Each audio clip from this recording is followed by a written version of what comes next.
not in a good Sorry, where I am is noisy. I'm trying to yeah, maybe I should don't worry, I can just go ahead and read the profile, and then later you can take over once you're Well, I can read the profile. I just wanted to find somewhere that is. Can you guys hear me now?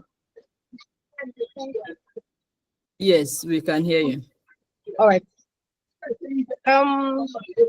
Today's I'd like to welcome Mrs. Oni for our opening remarks. Our host, Mrs. Oni, our host and pioneer. All right, thank you so much, Nzelu. Welcome back, everyone, for this second session. And I want to say a big welcome to our speaker for this second session, in person of Rashidat Abdulaziz. I really appreciate you for your time and the sacrifice to be here with us to take us on this session today. I say welcome, and welcome to you, ladies, especially to those who were available for the first session.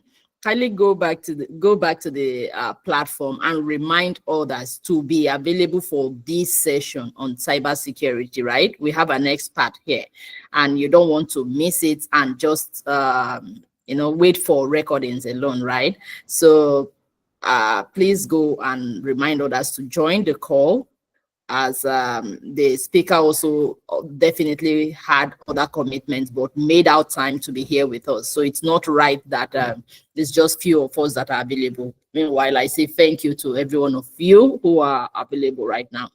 All right, over to you, Nzelu, to read the profile while we commence immediately. Thank you.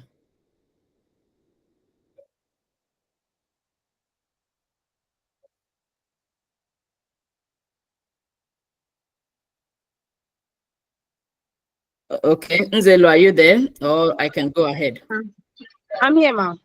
Thank you very much, ma'am, for that opening remarks. I'm very sorry for where I am right now. I'm very sorry. I'm around, ma'am. I'm attentive. I'm very much attentive. All right. So I'm going to read this profile of our speaker right now. Our speaker today is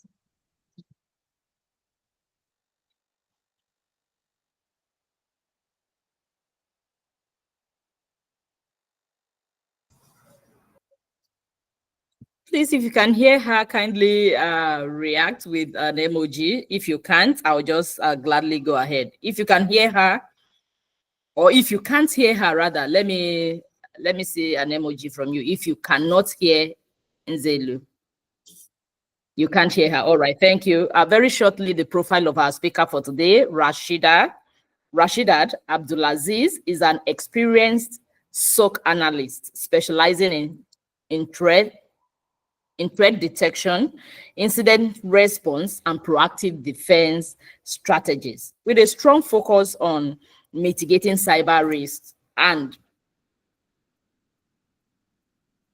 staying ahead of evolving threats. She has built a reputation for excellence in cybersecurity operations. She is also the co-founder of the SciSafe initiative, an NGO that is committed to cybersecurity awareness training, and addressing emerging threats. Ladies, kindly join me with a resounding applause and welcome Rashidat Abdulaziz, the SOC analyst and expert in the cybersecurity space and the co-founder of the SciSafe initiative. Thank you, Rashidat, for honoring us here today. Over to you. Thank you so much, ma'am. Please, can you confirm you can hear me? Very well. All right, thank you so much for the introduction. Hi, everyone. My name is Rashidat, and thank you for the warm introduction. So it's an opportunity to be here today, talking about a topic that is at the very core of our, evolving digital world, cybersecurity and fintech industry. As a cybersecurity analyst, I've seen firsthand information, threats and everything. I think I've even been a victim myself. That was in 2021. Now, I'm here to shed some light on, the challenges, strategies, and importance of securing digital assets and also our financial data. Now, the fintech industry has changed the way we handle money. Before you go to the bank, you queue on the line, and then I don't know if I have permission to share my screen. I do have my slides to present. Very well. You've been made co-host. Kindly go ahead and share. All right, thank you. Allow to share screen. My screen is coming up. Let me know when you can share my screen. When you can see. Can you see my screen?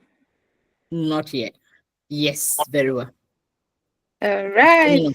Yeah, it's up. Thank you.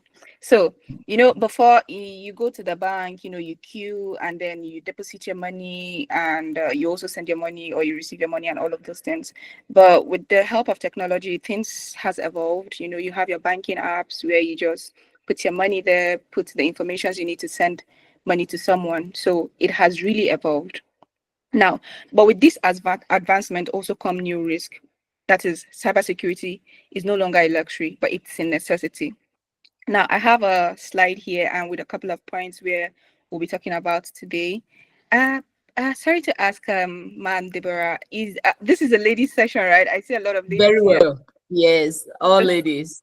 This is super amazing because for one, I've been a beneficiary of most of the programs I've attended. They were all all ladies focused, women in tech, women in cybersecurity, and all of those things. So this is really a good initiative, and thank you for all you're doing for the girl child and for the women. So our team today is cybersecurity in the fintech industry, protecting digital assets and financial data. As I've already mentioned, my name is Rasheedat Abdulaziz, but you can call me Shiraz. Now, the value of financial data. We all know that data is gold. Like the data mining is like $1 billion industry on its own. Without data, most of the information or most of the threats that take place are not possible, right? Now we have in the fintech, data is like the most valuable asset. We're talking about sensitive information like your credit card, your bank accounts, and your personal identification. Now, oftentimes, I think aside from the fintech, we also have most of the target for threat actors are usually the fintech and then the hospitals, the hospitals, yes, the health sector. These are usually the key targets in terms of cyber attacks that almost oftentimes when I do analysis or when I do threat intelligence is usually the fintech and then in the health sector. Now, fintech companies are the prime targets for cyber criminals because, they handle large volumes of valuable information and then financial data. Now, a single breach can expose millions of users' personal information, which will result toward massive financial loss. We're talking about legal penalties and also damage of reputation. I think recently, was it one of the banks here in Nigeria that was having a downtime? Now, you see, those are things we talk about reputation. So imagine you using GT Bank, for example, and then your money is gone. The first thing you do is go to Twitter, tweet about it. Your money has been stolen from your account. It causes reputational damage for the bank itself, not just for you. You're not the only one that is at loss when incident happen. It also has an image on them, right? Now, as we embrace digital wallets, we have online banking, we have cryptocurrency. We also must remember that we're only as strong as our weakest link. When we talk about weakest link, we're talking about human. For every threat or for every incident you've seen happening, most of them, if not 80%, is usually human factor threats. Now,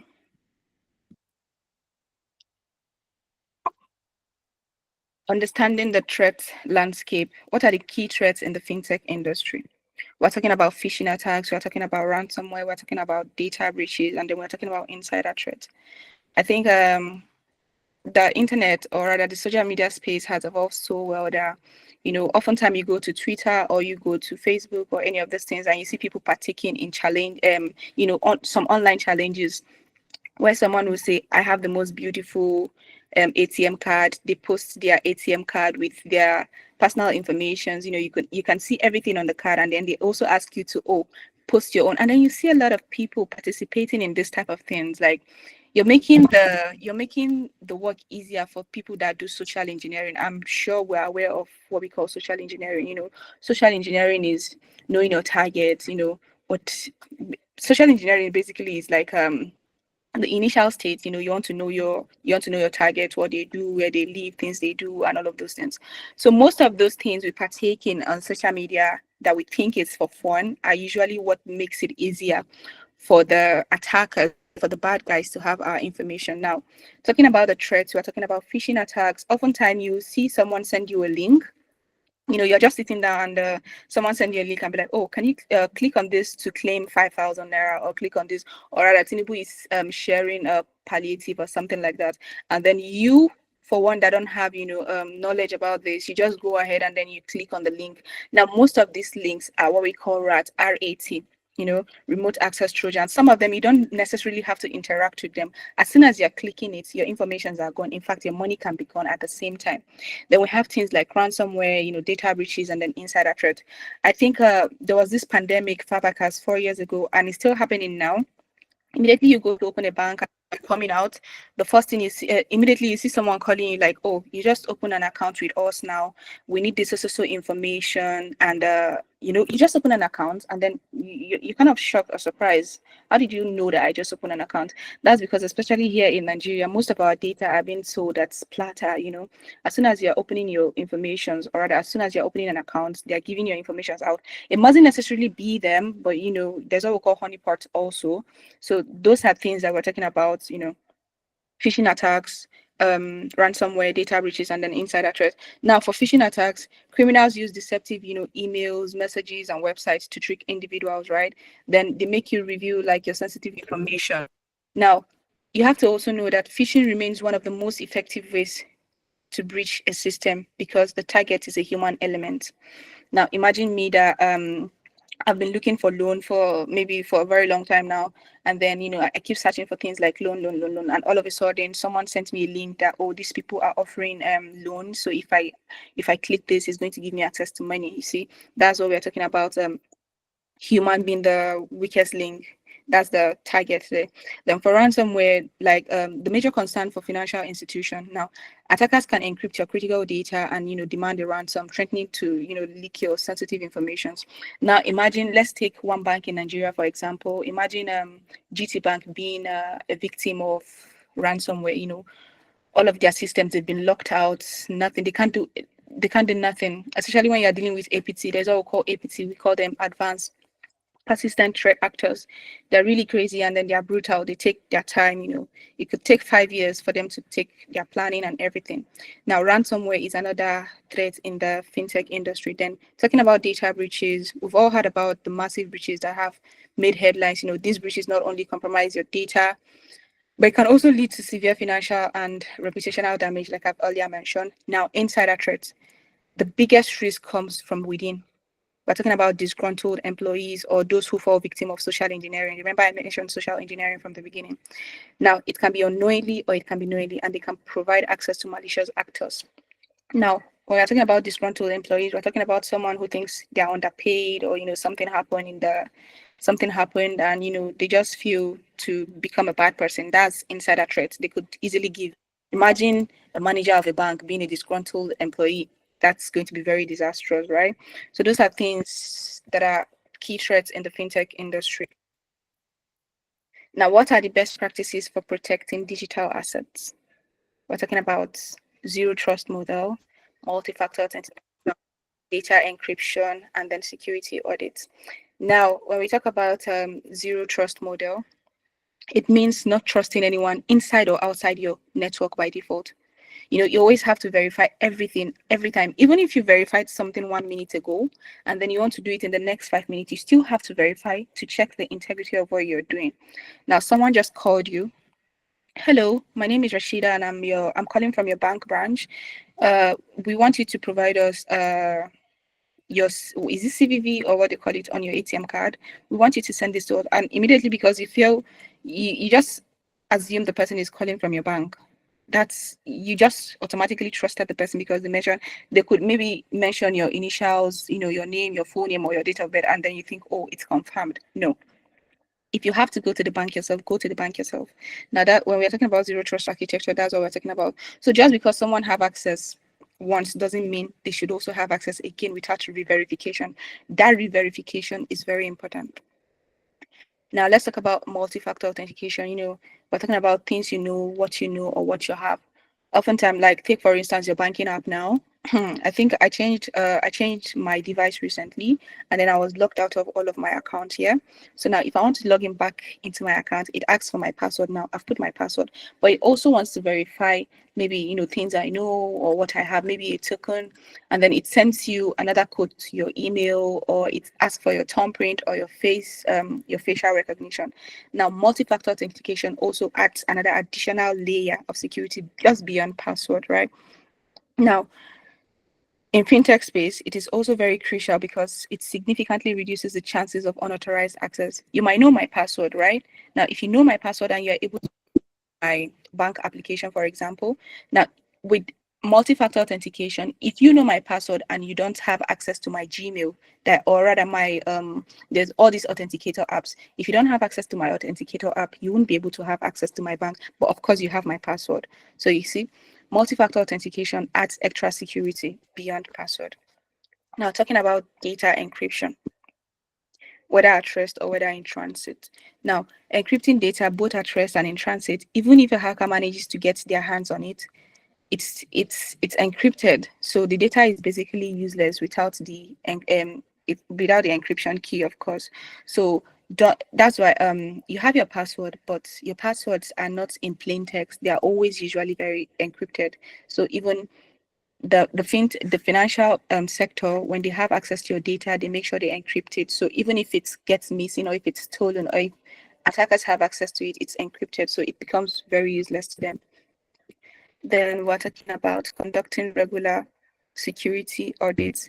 Now, most importantly here, we're talking about employee training. Remember I say, now, apart from having disgruntled employees, we have people who they didn't intentionally do what they did. It's because they lacked knowledge, right? Now, someone just called you. Let's bring social engineering, for example. Someone just called you and be like, oh, let's use whaling. There's what we call whaling in terms of phishing. Now, someone just call you and be like, this is your CEO, or send an email to you, right? As soon as you're seeing the email, you didn't care to check, hover over it. Is this coming from a company email? Is this really from my boss or something? But you see, someone just sent you an email. There's what we call the phishing attack we mentioned earlier. Now, it can also come in here.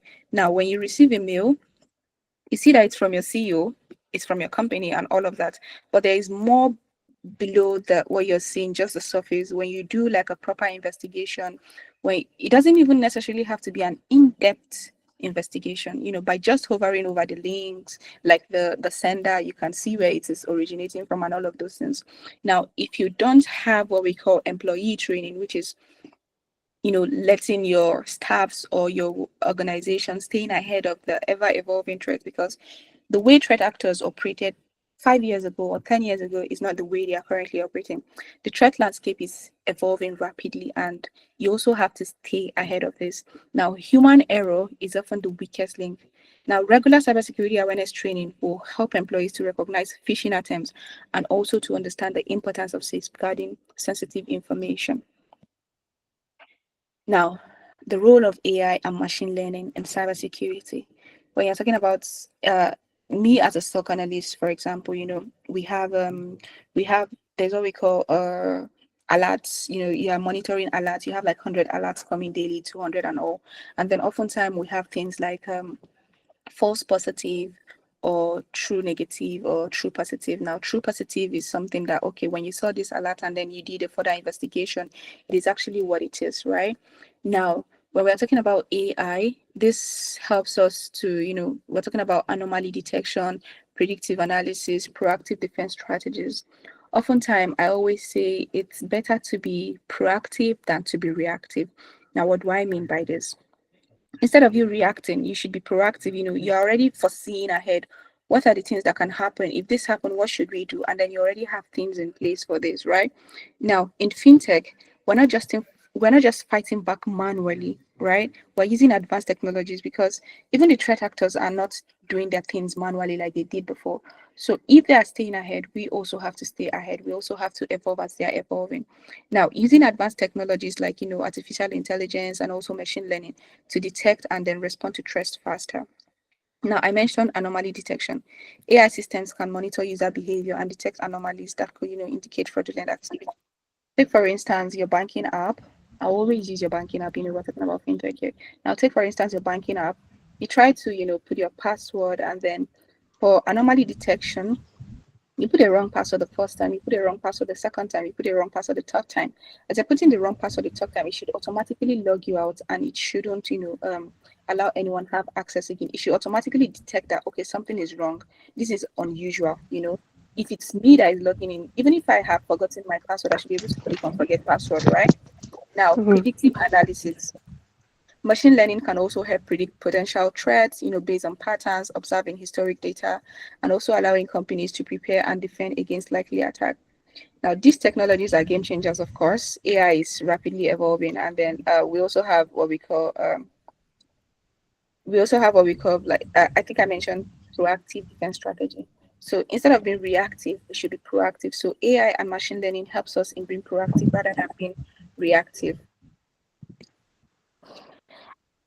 Public-private partnership. Now, collaboration is key and it's very important, right?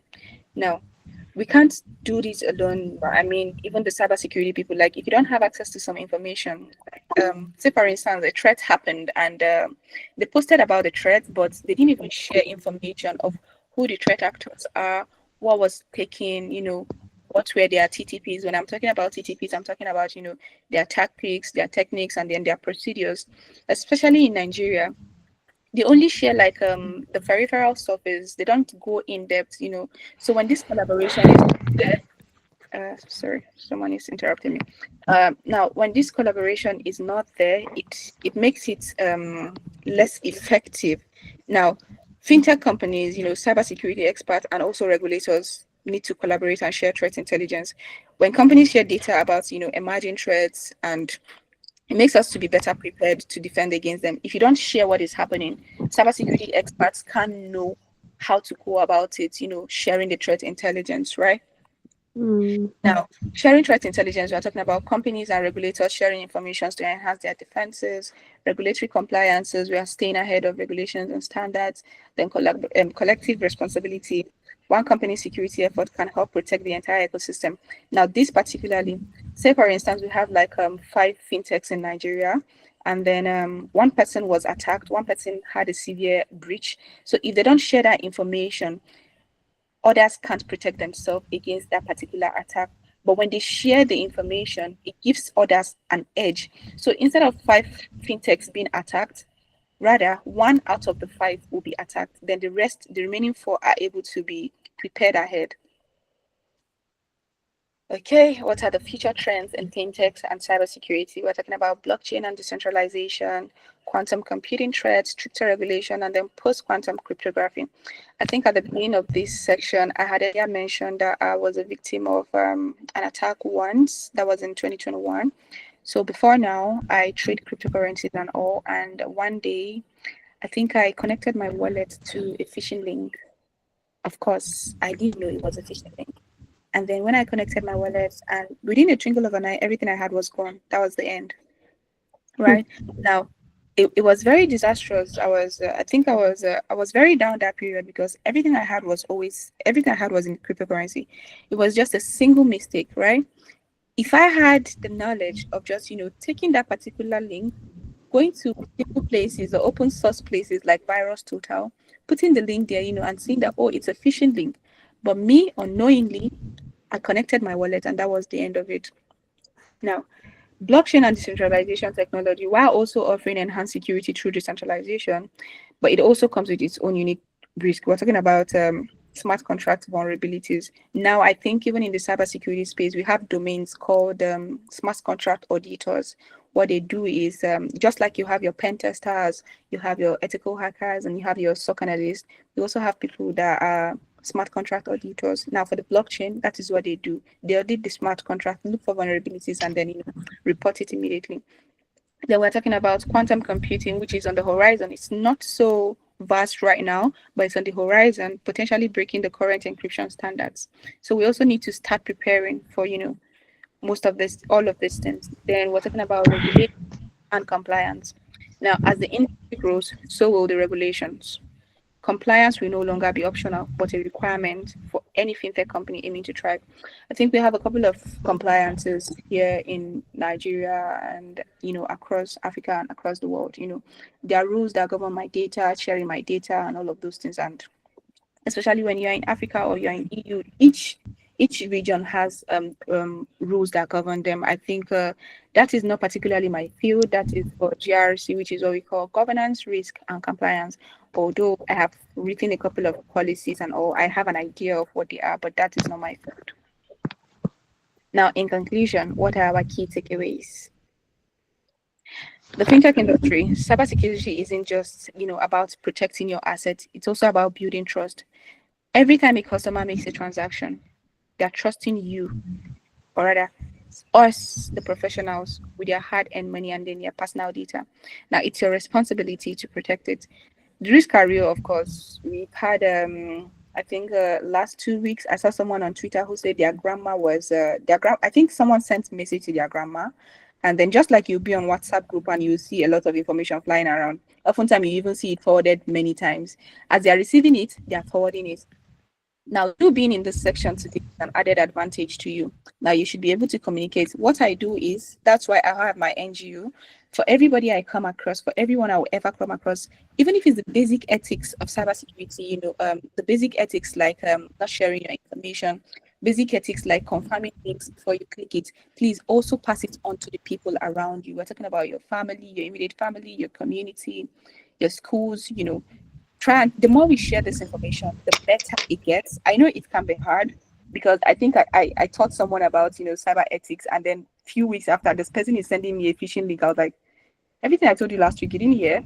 It was crazy, but we can't stop. It starts with you, the people around you, and then to the world at large. Now, cybersecurity is vital to protect financial data and then the digital assets. Embrace a proactive approach using technology, collaborations, and shared intelligence are essential for our resilience. Now, cybersecurity isn't just about protection, it's about trust. That brings me to the end of my presentation. I hope I didn't take much of your time. And now I am open to taking questions if you have any. Thank you.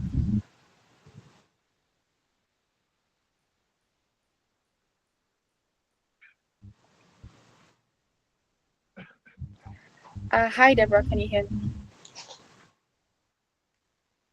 Hear you. Thank you so much, Rashida. That was a highly insightful session. All right, ladies, kindly send in your questions. Zelu, are you on the call? Sarah, are you on the call to handle the Q&A session? So if you have any question for Rashida, kindly send in your question, or you indicate by raise of your virtual hand so you can go ahead and unmute to ask your question. Thank you so much for that highly insightful session on cybersecurity. So ladies, please, let's keep our questions rolling in, or raise your virtual hand if there's something that you don't understand about what she has dealt with, or you have heard something, a terminology around cybersecurity before, you weren't so clear about it. Now is the opportunity for you to ask the cybersecurity experts in the room here. Thank you so much, Deborah. I think I made mention of Virus Total. I don't know how many of us here have used Virus Total. It's an open source, but I would like to share my screen again, take us through just a basic, very short section where Very when well. you receive, when you receive links, hold on, share my screen. Please confirm when you can share my screen, when you can see my screen. Okay. Yes, it's coming up. Okay. Yes. How about now? It's up now. All right, thank you. So this is what we call virustotal.com, right? It's very easy to use. It's not something that it's so technical. So if it was a file, you can also put a file. If it was a URL, you put an URL. If it's a search, this one is for everything, URL, IP addresses, domain, or file hashes. Now give me a second to put something that is malicious, and then you can see more information. Just a second, I'm looking for something that is malicious. So you can see, anytime someone sends you a link or something you're unsure of, immediately it's not so difficult. The first thing you do is, this is just one of the tools anyway. We have other tools that you can also use.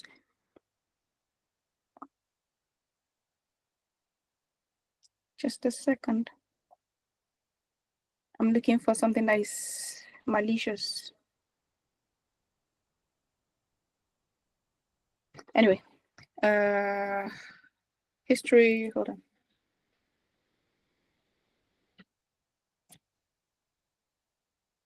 Please, if you have any question, don't hesitate to drop it in the chat box. I will do well to look at it. And so, ladies, do we have any question?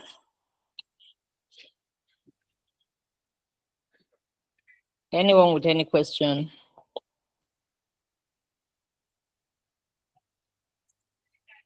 Okay, Angel. So for instance, someone Angel, Fortune. Okay. Angel, go ahead. So okay, thank you so much, Ma, for this session. It was really insightful. And I joined late because of network issues. So I don't know if you've addressed this, but I wanted to know the difference between a passive and active attack when it comes to cybersecurity. Okay. So the word passive and active basically is there's what we call reconnaissance, right? Reconnaissance is like, your initial stage when you are doing threat intelligence. Now, a passive is something that is on the surface. You're just, gathering your informations.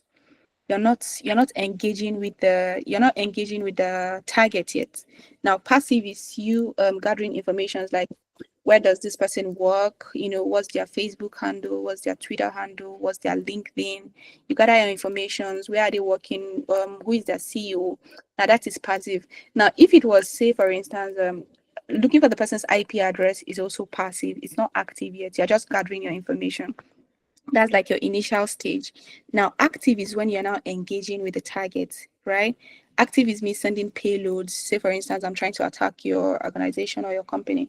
Now, I've done my first reconnaissance, which is the active one. Now, I want to go ahead to the other phase, which is the active from the passive. Now, active is when I now engage with you.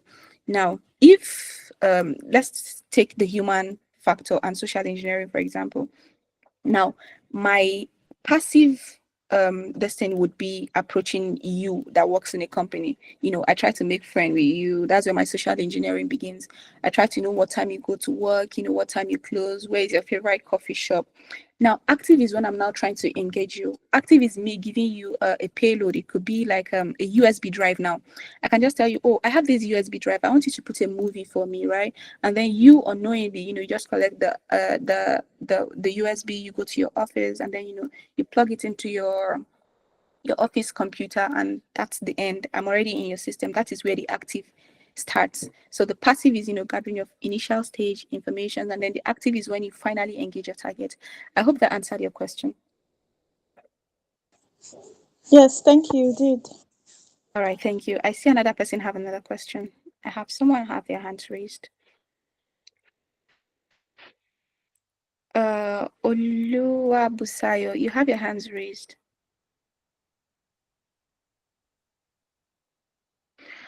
Okay. Fortune Dico also. Hi, Fortune. Do you want to go? Yes, good afternoon, ma'am. Good afternoon, Fortune. Thank you very much for this enlightening session. I really enjoyed it. But I would like you to just add something to just throw more light to this quantum, the future trends in fintech, the quantum computing and quantum cryptography. Okay, so like I mentioned earlier, the quantum computing is still it's not something that is huge yet. Just like we talk about blockchain. Now, when you hear about blockchain, the first thing people think about is cryptocurrency, right? But now, blockchain itself is not the whole usage of blockchain is not yet up to 1%. Now, quantum computing can also be a part of blockchain. Now, when we're talking about quantum computing, we're talking about we're talking about cryptography. We have We have cryptographers in cybersecurity as well, people that deal with encryption, decryption. It's a whole lot of mathematics, like really, and it's huge. If you have time after this section, I think you should do more research on quantum computing. It's a relatively new field, not new per se, but it's not being used as it should. I think we have just like probably 0.5% usage of it or 1%. Someone said they can't hear me. Is it true? Mustafa Khadija says she can't hear me. Can anyone hear me? I can hear you, ma. Okay, but Maybe her network. She might want oh, to check her network. okay, I wanted to confirm if every other person can hear me. So quantum computing, really, I would love if you do more research on it. And I think there are domains there that are going to be cybersecurity domains. And if we don't have people there so far, and then you are able to catch it young and be good at what you're doing, I think you will really make that industry. So quantum computing is an interesting topic, which should be a section on its own per se. But it's for cybersecurity, it mostly deals with cryptography, encryption, decryption, and a lot of mathematics. All right, thank you very much, ma. You're welcome, Fortune. I have Oveje. Oveje, the floor is yours. I hope I pronounced your name correctly. Yes, you did. Thank you very much. Thank Okay, so you, Oveje. my question is, if you work with lawyers, do you work with lawyers? And then if yes, what sort of projects do you work with them on? And then what do they usually demand from you? So like I've taken a course on cybersecurity from Cisco, but I'm not interested in going into it deeply as you are because it's kind of very technical. But I want to just know how lawyers apply it, what they demand from you when you work with them, if you work with them, and then what sort of projects you usually work on. Thank you. Okay. Okay, thank you. Thank you, Oveje. I think when I was having a session, I did make mention of something called GRC. So GRCs are like the lawyers of cybersecurity. That's where they read governance, risk, and compliance. They are the one that lets us know.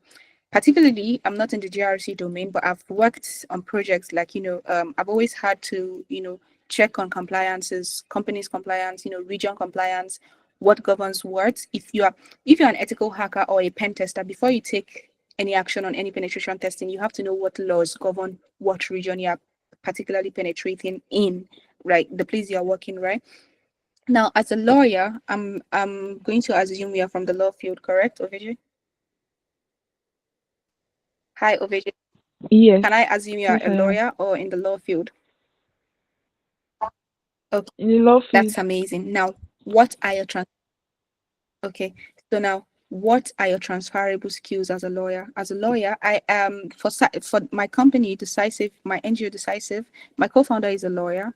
And what are her transferable skills? Her transferable skills are her knowing, the law terms, the policies. Oftentimes, you as a lawyer in cybersecurity or you as a GRC analyst, you're the one that determines, what policies are what for which region. We're talking about frameworks like the GDPR, the NIST, the what do you call it? These HIPAA laws. You're the one that is responsible for those things. So I, on my hand, I wouldn't know those things. But you, as a GRC analyst, which is the laws in cybersecurity, you are the one that will tell me what laws governs what, or what laws governs what information. Now, for HIPAAs and GDPR, especially in the EU, there are some informations, or rather, I think we call it what do you call it? It's mostly these guys, cloud security guys, that do it. So before you send a particular information from one country to another, there are laws that govern you, right? So that is how applicable law is in terms of cybersecurity. You don't necessarily have to be a technical person to be a GRC analyst, really. So now your transferable skills. I'm not choosing a domain for you, but I think you do well in the GRC domain of cybersecurity. It's not technical. It's just like what you're currently doing. Knowing laws, knowing policies, and all of those things. I hope that answered your question, Oveje. Yes, yes, you did. Thank you. So don't have to be technical. We have some platforms on Twitter and even on LinkedIn. You don't necessarily have to be technical to build a career in cybersecurity as a lawyer. I have Karima Bashir. The floor is just Karima. Hello. Hi, Karima. Okay, I can't see you again.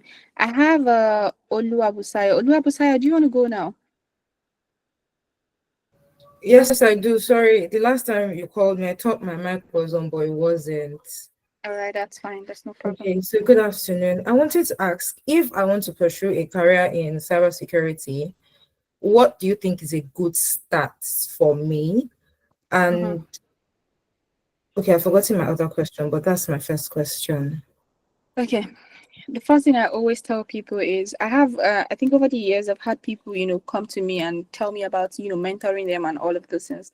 The first thing I ask people that want to go into cybersecurity is, what are your transferable skills, right? Like, what are you currently doing that you think you can transition into cybersecurity, that you can transfer into cybersecurity, right? Now, you as a lawyer, I'm not going to say, I have people who come from a non-technical background who are currently pen testers.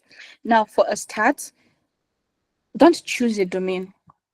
Start on the plain level, know the domains in cybersecurity, know what know what it takes to be good at what domain. You know your strength. I know my strength. You can't say you're going to be a penetration tester because I am a penetration tester. You're going to fail. You're not going to be successful at it. The chances of you being successful at it is very slim because you're choosing it because I am doing it. But you, on the other hand, you know your strength. You know what you're capable of doing. Now, for me, I'm coming from a technical background. I didn't transition. So every knowledge I have now is something that I have built from the scratch. Now, imagine someone coming from a non-technical background. I'm not saying you can't do it. You can literally do anything you put your mind to do. I have someone who came from business administration who is currently an ethical hacker. It took her time, but she's currently a good ethical hacker and she's very good at what she does. So now you starting out, what are the domains? Look at all of the domains, right?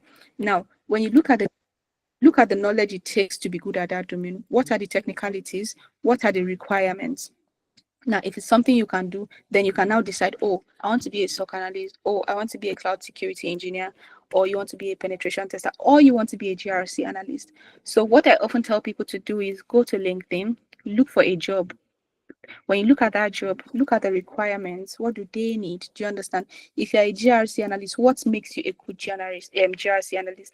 If you're a SOC analyst, what makes you stand out? It's not just we have lots of SOC analysts. What's going to make you stand out? So before you choose a domain, make sure you know all of the domains that are available, what it takes to be good at that domain, and then build a career towards that. It might take you time, but then trust me, you're going to get it right if you have a good foundation.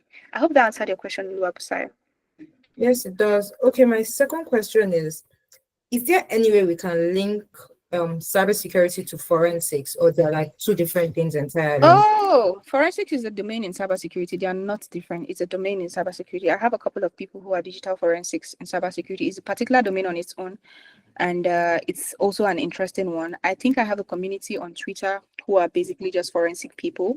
So it's another interesting field. It's another interesting domain in cybersecurity. It's not different. It's a part of cybersecurity domain. Okay, thank you, ma. You're welcome. I have Akindeju. The floor is yours, Akindeju. Oh, all right. Thank you. Good afternoon, ma. Thank you so much for that insightful section. I learned a lot Thank you. about cybersecurity. So now let me go just into my question. So my question is, how can we detect or easily identify red flags of fraudulent project? Like, how can we easily identify red flags of a fraudulent project or a phishing attack?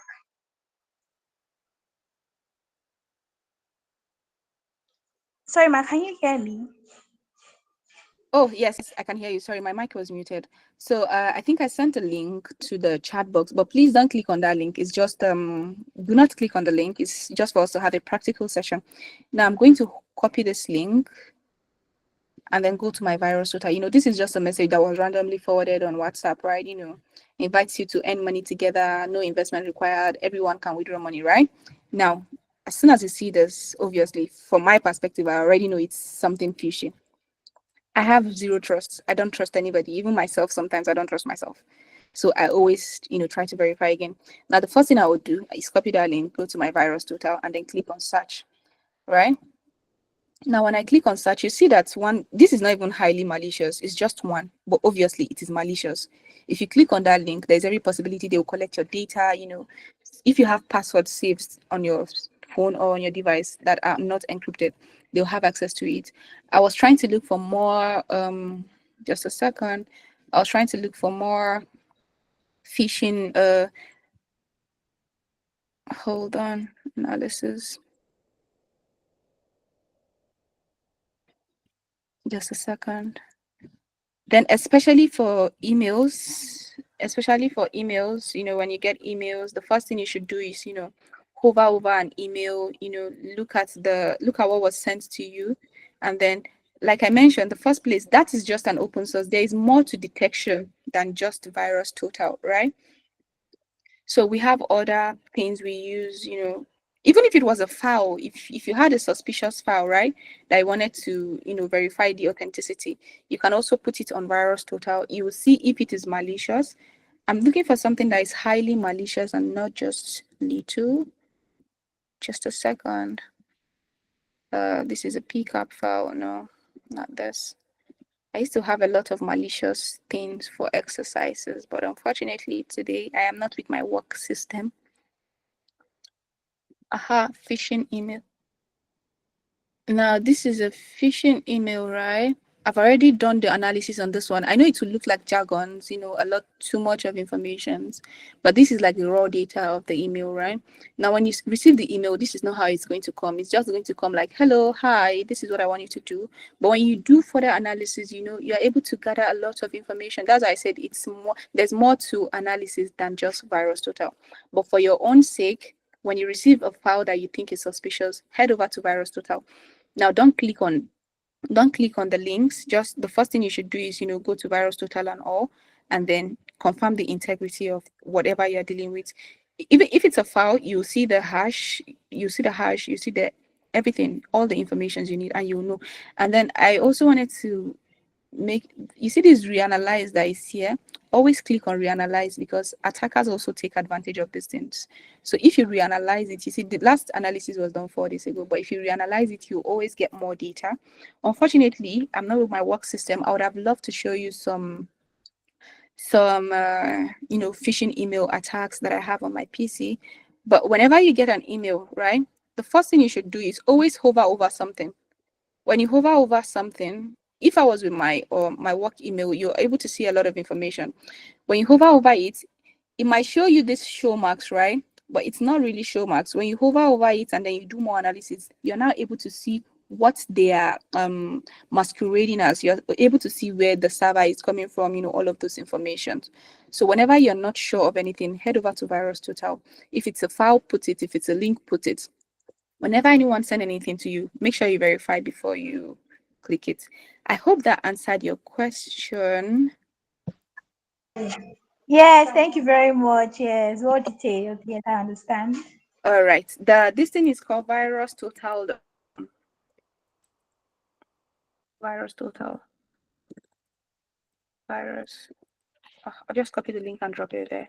So this is a very handy tool. It's very easy to use, right?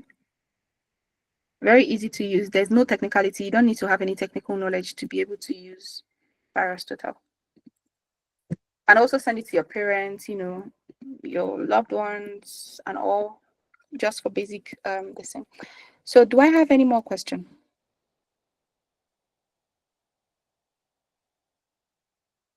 Okay. I will assume we don't have any more questions. Hi, Madam Deborah. Can you hear me?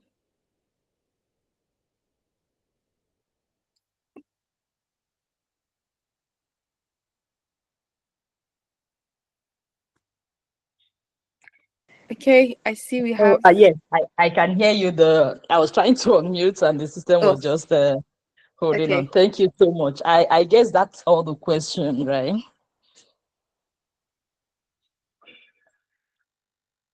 Yes, thank you so much, Rashdat, for this greatly insightful session. I do appreciate you for the time that you have spent in educating us, and may the Lord bless you greatly and reward you abundantly. Yes, it's been quite insightful with this session, and you've attended and addressed all questions excellently well. We we do appreciate. So I really appreciate you so much for your time and this sacrifice that you have created time out of your busy schedule to be with us today, the amazing ladies of the Hilton Top Solicitors Female Virtual Internship and Mentorship Program, the 9th cohort. We do appreciate you for this great support in building the next generation of female legal talent. So I know that they will connect with you. Please, you could also help share your link, or I'll share with the ladies, or you can just check her out on LinkedIn and other social media platform. She's Rashidat Abdulaziz. Then connect with her, and the lessons that you have picked from this great and insightful session today, do share it across the various social media platforms. Especially, yes, she has shared the link to her LinkedIn link is already in the chat box. So let's get it copied, or let's just follow immediately, and then share your lessons, tag her, of course, and tag the firm and tag me. So thank you so much, Rashidat. We do sincerely appreciate you. And on behalf of myself and the entire team of the Hilton Top Solicitors and the Female Virtual Internship platform, we say a big thank you to you. So ladies, yes, keep your emojis coming in for her. She did justice to the topic. She knows this space, right? And so if you have any further question, I'm sure you can always connect with her to send in questions to her, and she will guide you appropriately. So we say thank you and God bless you. It was nice having you here today. Thank you so much for having me, and thank you, ladies, for being here. And I want to tell you that there's a space for you in cybersecurity. There's a space for you in tech. Don't let anything limit you. Don't let your gender limit you. But most importantly, make sure that whatever you're doing is worth it. Know your onions. Don't stammer. Don't stutter. Whatever you are learning, make sure you know your onions. That when they wake you up to say something, you're sure of what you're saying. That gives you an edge in the company. That gives you an edge in wherever you are working. So I am really rooting for all of you, and I hope to see you at the top. Thank you so much for having me. Thank you. Thank you. Thank you so much. Do have a blessed day. So I'll still reach out to you again. Thank you very much. And so, ladies, we have come to the end of the session. It was great having our amazing Rashidat Abdulaziz, the co-founder of the SciSafe initiative and a SOC analyst. So you would want to connect with her. These are people you should know, right? These are people you should know. These are people you should be talking to get directed within this digital space. And I'm sure you will really be glad that you participated on this platform this time around. And like she said, of course, one of the best ways that we can participate in the space, and the part that I have seen aligns with me and with us as legal professionals, like she has rightly said, is a GRC. And so you can just start with, the basics of this whole thing. And of course, don't forget, you don't have to get yourself overwhelmed and think you can just get everything within these few minutes. And it's all about today. You want to get everything. You can't get it one day, but as you take the right step towards the right direction by being here and hearing from people like Rashidat and following her up, and then of course we'll get the materials. Rashidat, please, you share the slides with me so I can share with the ladies, and then we'll also share the recordings. So thank you, ladies. We've come to the end of today's session. Tomorrow, I think we'll be having 2 sessions too. We'll share that on the platform. So from me to you, thank you so much. And I appreciate you for committing to your personal and professional development and giving us that opportunity to be partakers or participants in contributing to your growth. Thank you for your sacrifice. Thank you for the time you have spent here. Thank you for burning your data to improve yourself. And I pray that at the end of the day, all this will not go to waste. So God bless you all. Till we meet again. Yes, till we meet tomorrow by 12 for the first session. If it will be 2, you will be informed by the administrators on the platform. All right. Thank you, ladies. Enjoy the rest of your day. God bless you. Bye.